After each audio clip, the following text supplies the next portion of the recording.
Just trust me. 3, 2, 1. Hello, everybody, and welcome back to episode 252 of the Shower Podcast, the podcast where I'm in my shower and you do you. I'm your host, Chip, and today I want to talk about comparison and how often we let others people's voices trick us into doubting what we actually enjoy. Before we start, as usual, if you end up liking this episode, remember that liking and subscribing really mean a lot for me. They're just one click, but they really make the difference. Thank you very much for considering it. You know the story of Pinocchio, right? There's that moment when he meets the sly fox and cat, and they convince him to give up on school and follow them instead. They don't really care about his good, they just want to trick him and steal his money. And yet, he listens, because their voices sound convincing. And honestly, we kind of do that all day long, just with influencers, critics, or so-called experts online.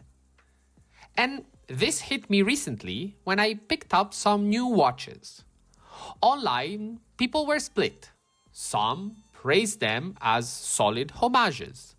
Others, usually the so-called experts, tear them apart, saying they'll never be worth wearing. The watches themselves didn't change, but the way people frame them can completely shift how we feel about owning one. On one hand, affordable, good quality, and, of course, a good design. In the end, it's a copy or a so-called homage of a more expensive one. On the other hand, they call it a cheap copy. Don't touch it. And here's where the Pinocchio thing comes back. If you're not careful, you'll just straight up believe the fox. You'll forget that you were the one liking it, it fit your budget, and it matched your style. Instead, you start doubting yourself just because someone louder said you should. And this is the trap. Usually, experts aren't wrong. If you spend your life handling luxury timepieces, then, yeah, you'll see flaws everywhere. Your standard, it's different. But you're not in their world. You don't play their game. And yet, you let their judgments carry more weight than your own. That's like Pinocchio, letting strangers decide your path, even when their reality doesn't match yours. I almost caught myself falling into that. I looked at my wrist and thought, maybe they're right. Maybe I shouldn't wear this. But then I stopped. Because when I wear this watch, it makes me happy. Simple as that. It's mine and not theirs. So why should I let someone else's opinion trick me into thinking my joy isn't valid? And of course, this isn't just about watches. It's about everything. Music, hobbies, even careers. How many times have you seen someone online dismiss something you love? And suddenly you second guess yourself? We hand over our taste, our confidence, to people who don't even live our life. That's what comparison does. It steals joy by shifting the frame. And when the loudest voices aren't even in your world, it's basically Pinocchio and the fox all over again. If you're not careful, you'll end up chasing their path instead of your own.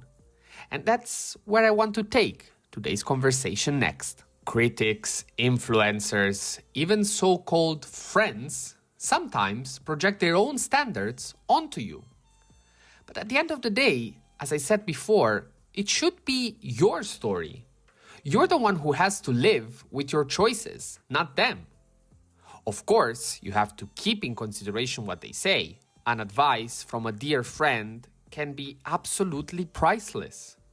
Finding an expert that you trust is fundamental for trying to understand something around your passion or your interests. All those figures are necessary in our lives. And that's why the situation gets tricky. Because there is a reason why you go out there and search for these opinions. Because we do need them.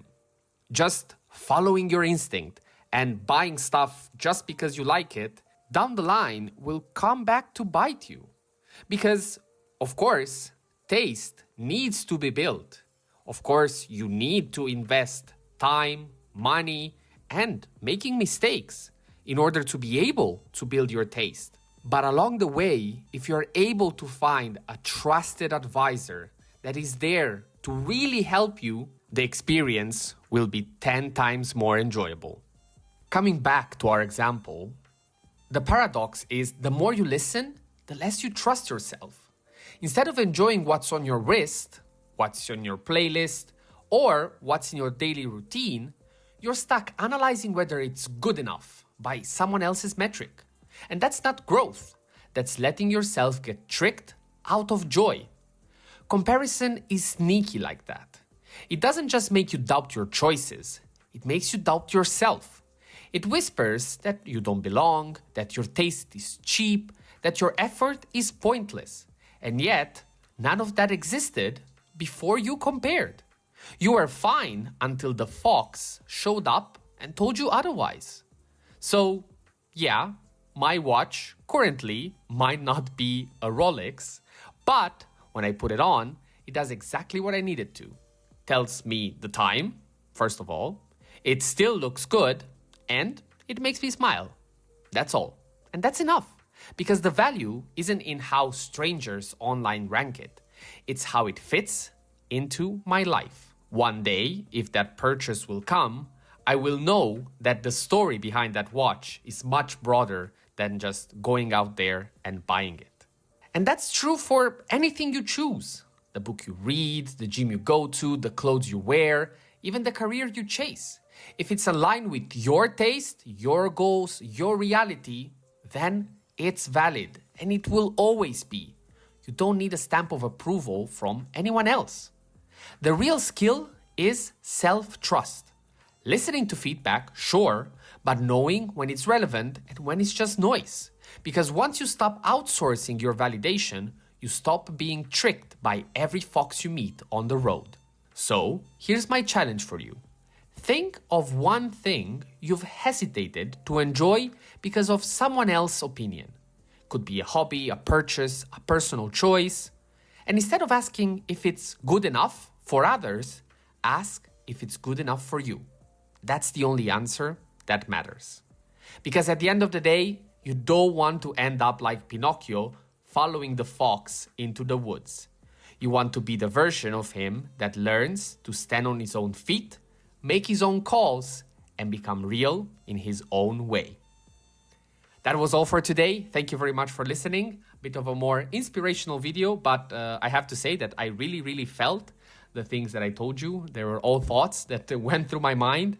And I can confirm that even though the doubts were there, and it took a bit to lean into my side of the story, now that I have stood with myself and made my choices, I can guarantee you that it will always be worth it. And self-doubt is natural, but you shouldn't let it expand into just not taking your own decisions. If you made it so far, thank you very much. And remember that liking and subscribing or interacting with this content in any way, shape or form are truly welcome. And as usual, stay consistent, stay resilient. This was the Shower Podcast, and I'll see you tomorrow.